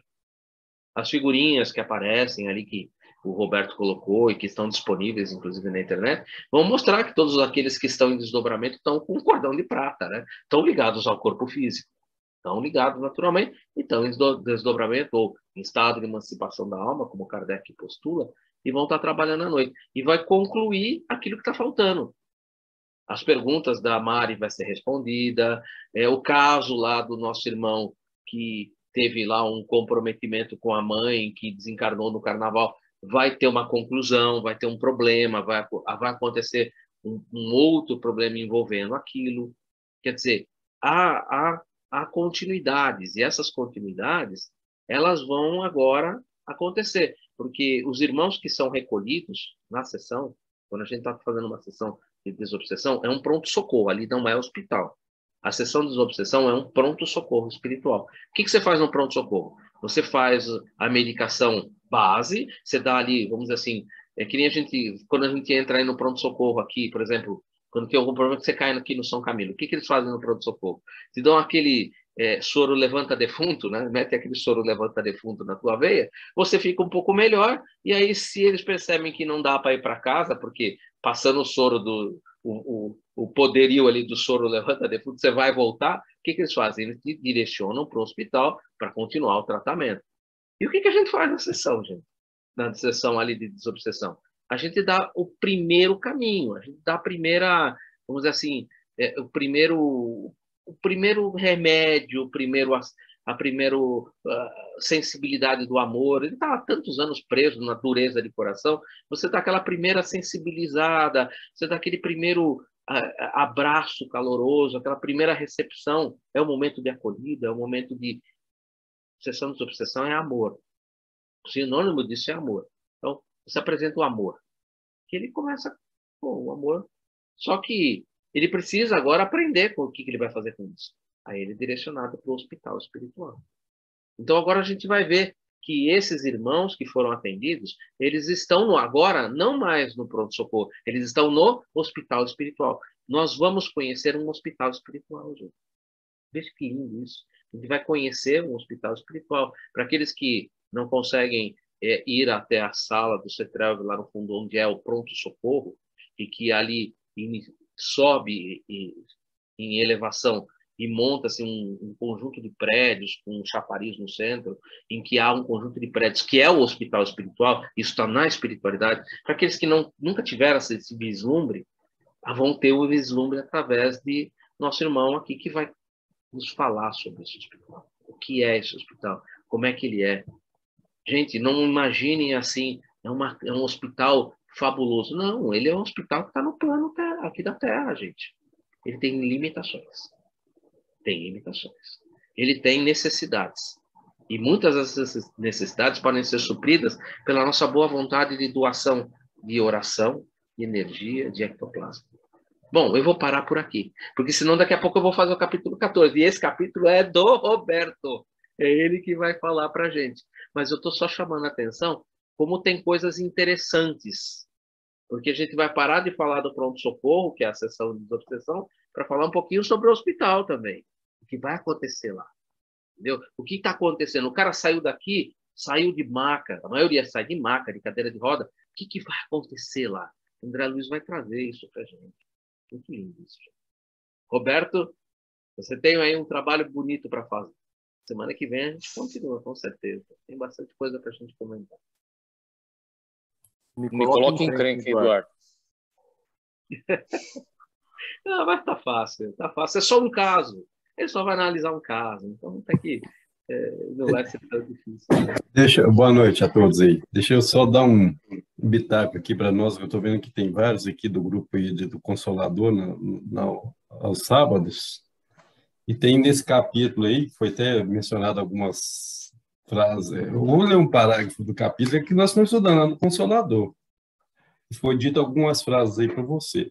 Os grandes artistas sabem colocar a centelha do gênio numa simples pincelada, num reduzido bloco de mármore, ou nas mais ingênua composição musical. As almas realmente convertidas ao Cristo lhe refletem a beleza nos mínimos gestos de cada hora, seja na emissão de uma frase curta, na ignorada cooperação em favor do semelhante, ou na renúncia silenciosa que a apreciação terrestre não chega a conhecer. Para nós que estamos estudando o Consolador, vai nesse parágrafo aí e ver o que está falando lá. Exatamente, a resposta do Emmanuel que ele trouxe para nós, quando ele falou sobre a arte, né? Ele estava falando sobre a arte, a música, né? É realmente muito bom, né, Samuel? Você pegou um ponto importantíssimo, né? Porque a grande maioria, nós aqui, a grande maioria, estudamos o Consolador no sábado, né? E olha, a ligação. Perfeita, né? Como eu falei, né? Tudo que está dentro desse livro está fielmente apoiado no Evangelho, fielmente apoiado na doutrina, não foge, não tem nada fugindo, está muito bem estruturado. Muito boa observação, Samuel. Não, eu estava em Berlim essa semana, eu li os capítulos para frente, viu? Eu estou igual a você agora, lá no NEP, lá, estou estudando lá na frente, lá. Você não vê... O seu spoiler ali agora, eu fiquei sabendo de tudo, estou sabendo tudo. Um beijo no coração a todos, uma boa semana. Obrigado, Samuel. E aí, gente, algo mais? Então, vamos partir para o nosso encerramento. Quem gostaria de fazer para a gente o encerramento, por favor? Vou fazer, Edu. O Samuel, conhecimento é tudo, Samuel. Na hora que ele leu esse pedaço, eu falei, olha lá. Legal, muito legal. A Meg vai procurar no livro dos Espíritos, né, Samuel? Tá bom, pode deixar comigo. Pessoal, vamos então concluir, né, esse momento maravilhoso, essa nossa tarefa de hoje, agradecendo a Deus pela oportunidade tão linda e profunda aprendizado que o seu Trelve, através desses nossos professores amigos, nos permite. E vamos respirar bem profundamente, inspirando todo o amor e alegria e o conhecimento desse ambiente, e inspirando muita gratidão. E por que não, como diz o livro, que possamos hoje nos retirar daqui muito felizes, como quem sorver a água viva da paz na taça da alegria. E não podemos, é claro, nos esquecer dos amigos espirituais que nos ajudaram e que estão sempre ao nosso lado. A esses benfeitores acreditamos todo o nosso amor e gratidão, que continuem a nos ajudar e a perseverarmos sempre no bem. Que Jesus faça-nos dignos de Ti, que acrescente os tesouros da sabedoria em nossas almas, que possamos ver com os olhos espirituais na faixa do bem, que possamos verificar que não existe trabalho sem reajuste das emoções e das ideias, pois todos os processos educativos e reeducativos da alma se articulam no início no pensamento, bem como no dever de cada um de nós. Eis porque Jesus anunciou há tanto tempo: Não é o que entra pela boca que contamina o homem, mas sim aquilo que impropriamente lhe sai do coração. Por favor, Jesus, derrame seus fluidos curativos, energizantes, sobre as águas que nossos irmãos nos separaram. E que nós possamos, com esses fluidos, atingir a nossa mente, nossos chakras, e que nos dê uma boa noite, que assim seja, graças a Deus, graças a Jesus. Até a próxima terça, se nos for permitido. Que assim seja.